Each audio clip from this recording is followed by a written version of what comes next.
Hello, music lovers. It's your girl, Corina Avalos, your music and radio plug with Up in the Mix presents Heavy on the Honey.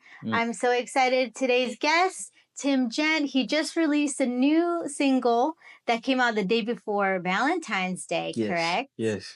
And the video premiere was that day, just around town, and it looks like you had a really good turnout. How was that release party? It was fire. Like my mama came, my little brothers, my family was in there, and I don't know if people feel it, but like when you throw an event, you be nervous it's gonna be empty. You know what I'm saying? Yeah. So I was nervous about it, being empty, whatever. But it was a good turnout. You know what I'm saying? I think about so I had people pre-save the song if you RSVP, and all the RSVPs said they pre-saved the song, but I only had 25 pre-saves. But it was 300 RSVPs. Yeah. So taking that into consideration, I'm like, man, 300 people RSVP, 25 people might show up. You know what I'm saying? So the turnout was cool. People loved the video. We got to perform. It was cool, man. It was really cool. I mean, you were on everybody's story. So That's it crazy. really did look like it was a really good turnout. Turn up. Can I cuss on here? Yes. This shit was crazy. It was dope. It was really dope. Just seeing everybody being excited about it. I've been promoting the song for like 2 years. So for it to finally come out and it get a great reception, you know what I'm saying? It was cool. Yeah.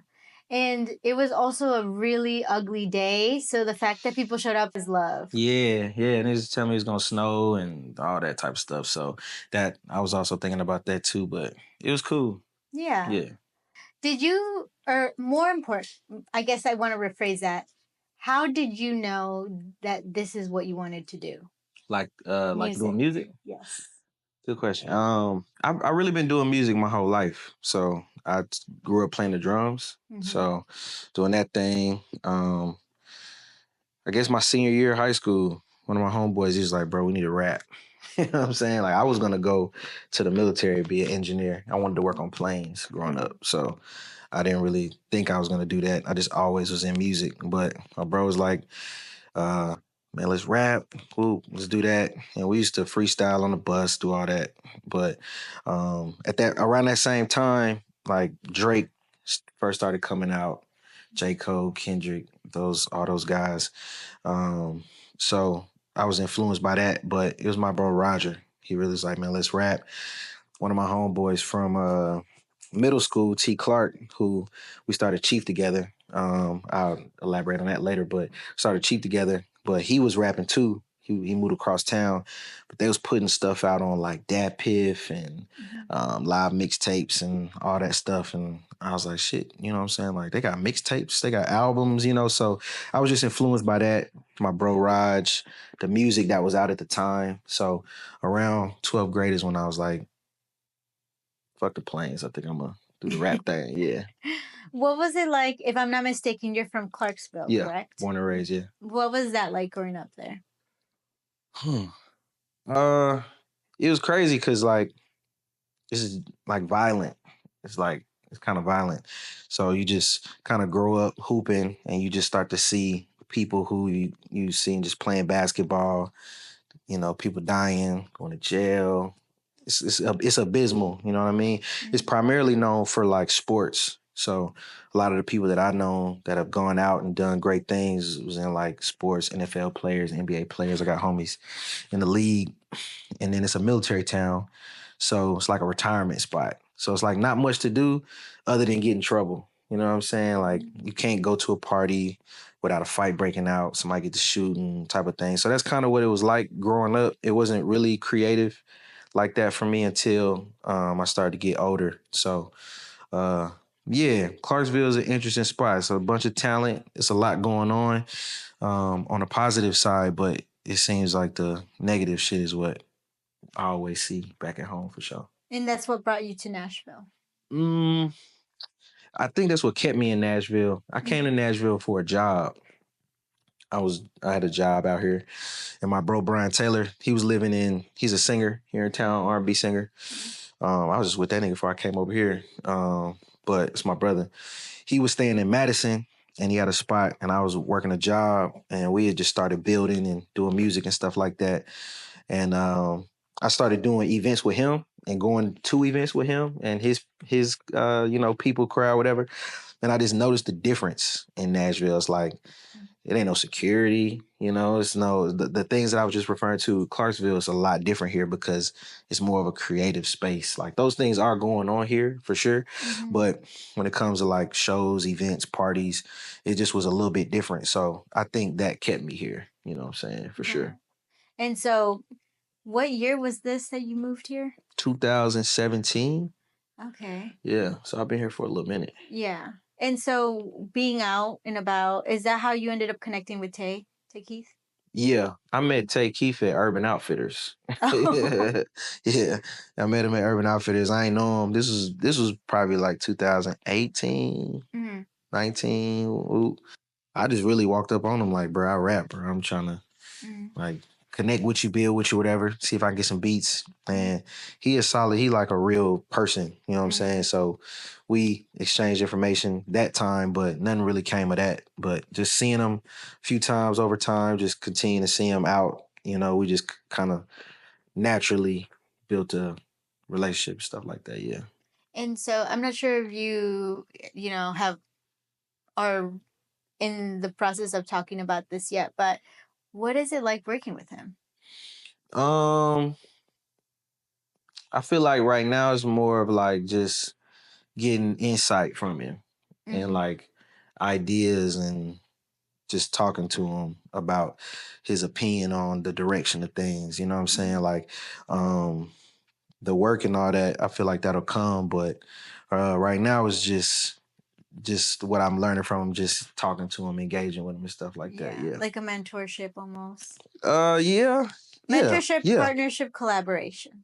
Yeah, for sure. Definitely a mentorship, just like I said, just the insight. He got hits. He's done it at the highest level, you know what I'm saying? And even like coming up, he's done great things like at that stage of his career as well. So yeah, for sure mentorship, for sure. Yeah. And he was a big supporter on your single. Yeah, bro. Yeah. I'm like, damn. Make love, baby. Yeah, he was. Shout out to Tay Keith. He DJ. He wasn't gonna DJ at the party, but he hit me. He was like, bro, I'll hop on and do a couple, We're not gonna say no to that. Nah. For sure. No. Yeah. I hit up who I need to hit up, make sure all the equipment, you know what I'm saying, was compatible and everything like that. But yeah. He's definitely rocking with the song and supporting it. He posted it, you know what I'm saying, on his main page and all of that. So yeah, shout out to the bro, man. Shout out to the whole team over there. That song is older, correct? Song's super old, yeah. What was the inspiration behind the song? That's funny. So I'm married, right? I got married last year. Congratulations. Appreciate it. And my girl, at that time, I think we like kind of broke up or something, and we got back together. But her thing was, if when we get back together, we celibate. We ain't gonna be, But every now and then, I'd be able to, slip through the cracks a little bit. You know what I'm saying? So just one specific time, I was just, I guess, attempting to do that, and she was like, nah, whatever. So I'm like, I'm gonna go cook up. You know what I'm saying? I'm gonna go make some music then. And I made that song. So it's like, Let's Make Love, Baby. It kind of came from that. So that's a true story. That's how I started writing that song. Yeah. I appreciate the honesty. Yeah. Which actually brings us to the question that I actually wanted to ask you. When it comes to balancing your career, your marriage, and fatherhood, how have you been able to marry all of those? It's a good question. I think it's just the type of person I am. Just I had my son, younger. So just that just made me a man. It made the being a man, it expedited that for me, where I feel like around your early 20s or whatever, you get to kind of bump your head, have fun, do that shit. I did that too. But just taking care of business is just my thing. So when it comes to balancing all of those, it's just day by day. I don't even got a formula. I just do what I got to do. So it's not easy, you know what I'm saying? But it gets done. So yeah. And as long as I think it really does come to point that if he wanted to, he would. Yeah. Anybody, you know what I'm saying? If you want to prioritize your time, be disciplined in certain areas of your life, all of that, you know what I'm saying? If you want to do it, you will. And if you don't, you won't. Right. Yeah, so that's pretty, like, How old are you? I am 31. I'm 31. I'll be 32 in like 2 months. Don't be stressed. I promise No, you're not gonna crack. I'm Black going. don't crack. I'm going into my prime. Like I'm not even. I'm going into my prime. Like MLB is a culmination of that because that's a song that I made 10 years into my career. I've made so many songs. I made 300 songs last year. So it's like I feel like with age, with time, I don't know what it is about like people.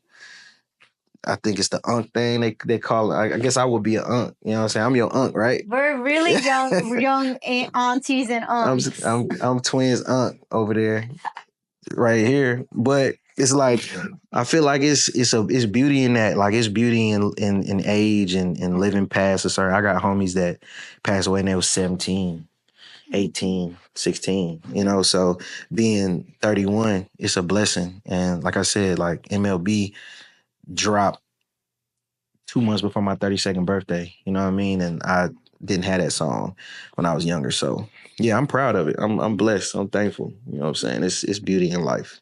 Yeah. And you get wiser. For sure. Yeah. And then you can pass that on to your son. And for sure. You know, give him the plays before he, I mean, everyone does learn through lessons, but like when you have wise parents that will already, you know, give you the rundown on like, hey, maybe don't do that or learn from my mistakes. You only create a greater version of yourself. Yeah, and maybe they'll be a rapper too. Who knows? Nah, I want my son to. I mean, if you want to do that, I guess that's cool. But like, he's super smart. You know what I'm saying? Like, so I don't know what it could be, but I know he's gonna help people. But he could rap if he wanted to. We've already got some placements and stuff together from him, like singing on things and like TV commercial stuff. So he like it. So if he want to do it, you know, I'm gonna lean into it with him. But it's based on what he want to do. Yeah, and especially seeing you like. With your career, I'm sure he's going to be like, sky's the limit too, you know? So that's always awesome. Yep. When it comes to the music stuff, what exciting stuff do you have coming up to follow up MLB? So we've got a line of singles that we're like prepping and shooting videos for, and then MLB is attached to a body of work called Change is Good. So we got the hats. This the blue one. Yeah, we got the hats. We're gonna put the link somewhere in this, right? Yes, I'll put it in the description. She pointing to. So yeah, we're gonna do the link. But yeah, so it's attached to Change is Good, which is an album body of work. It'll be my first album, the first thing I call an album. So yeah, we just lining up the singles, like I said, shooting the vids, and my goal is for the project to come out, like winter. But if it doesn't, you know, I'm a team player, so based on what the team suggests and what we got to do, you know, I push and move things around, but that's what I envision, you know what I'm saying? Yeah, well, I'm excited to see what you cook up and the concept and see it come to fruition. Are there dream collaborations that you would love to see within the trajectory of your career, like in the next 10 years? 10 years, okay. I want to work with Doechii. Oh, yeah. I like Doechii. Yeah. I think she's dope. Yeah. Doja Cat. I would like to work with Doja Cat. She's super fire. You got an eclectic group right there. Say again? Eclectic group of people right there. Oh, yeah. They're very interesting and they're different. Yeah. From one another. They could do a lot of different things. Yeah. Shit. I'm thinking those off the top two of my head. are pretty top tier. I keep it there then. I keep it there. Yeah. Yeah, I want to work with those two ladies. I think they going crazy. So yeah. What about you? What's a dream interview? Oh, he's turning the tables on me. Yeah, I'm curious. Like you asking great questions. I'm curious about you. Well, I was sharing with Kyrie, which I got to speak with earlier, the What Sleep, media head. I would love to interview Starlito. Fine. Nashville royalty. Okay. That's one of mine. But when it comes to like outside of Nashville, my goodness. Oh, well, actually in Nashville, I would love to interview Ernest as well. Ernest, okay. He's one of my favorite songwriters in town. Like, he's so amazing. That's dope. So he writes for everybody. Funny story Literally. about Ernest. Like, Ernest was my first introduction into songwriting. So I'm partnered with Prescription Songs. Mm-hmm. Shout out to my people over there. Mm-hmm. Yeah. But before I knew anything about songwriting for real, Ernest took me to my first writing camp, mm-hmm. Like out in Franklin or something, with Jim Johnson. But just watching him and watching his career elevate the way it has is definitely crazy. Like, he was a rapper when I met him. He still can rap. He probably rap your favorite. I can still hear the cadence. He can rap, in his lyrics. But that'd be dope though. Yeah. So look, we're gonna Ernest, Lido. You know what I'm saying? I promise I don't bite. She ain't bit me. But yes, that's cool. Mean, are you from Nashville? No, I'm from Chicago, but I've lived here for 12 years. Okay, word. But I remember I've kind of came across Ernest's profile before he had 100,000 followers. So now that he's like at 500,000, he's it's huge. Like, and he does. I'm like, I saw it coming.